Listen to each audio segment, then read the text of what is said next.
নমস্কার বন্ধুরা আপনারা দেখছেন মিউজিক ইলেকট্রনিক্স টিপস।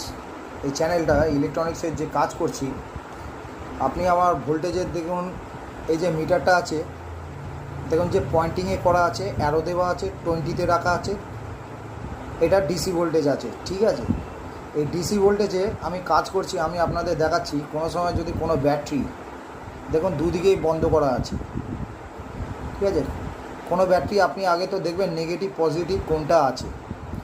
সুতরাং আমি আগে চেক করে নেব ভোল্টেজ। আমি ভোল্টেজ যখন চেক করব তখন এখানটায় দুটোতে আমি সাটিয়ে দেখে নিই, পেয়ে যাচ্ছি আমি ভোল্টেজ কত আছে।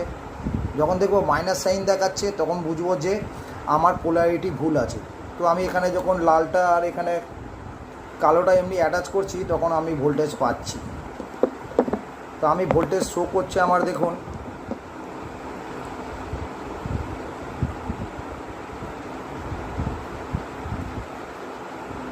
এখানে দেখা যাচ্ছে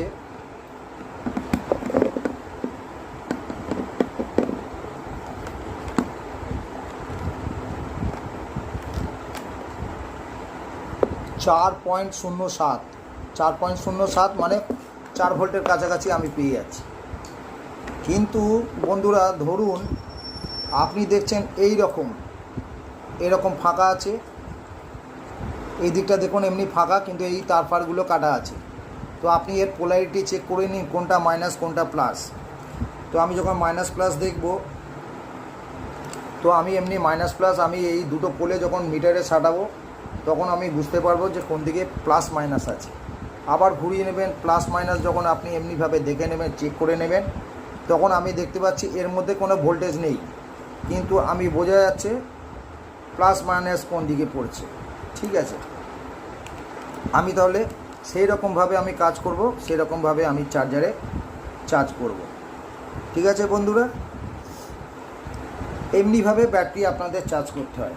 সুতরাং আমি যেটা বলছিলাম বন্ধুরা, চার্জ যখন করবেন আপনি একটা চার্জার নিয়ে নেবেন। সেটা আপনার 4 ভোল্টের চার্জার হতে পারে, 12 ভোল্টের চার্জার হতে পারে। ঠিক আছে বন্ধুরা,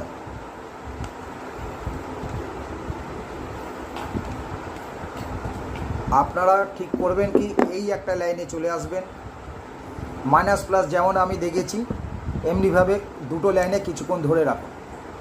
4-5 মিনিটে আপনি ধরে রাখবেন, ধরে রাখলে আপনি বুঝতে পারবেন মাইনাস প্লাস কোনটা।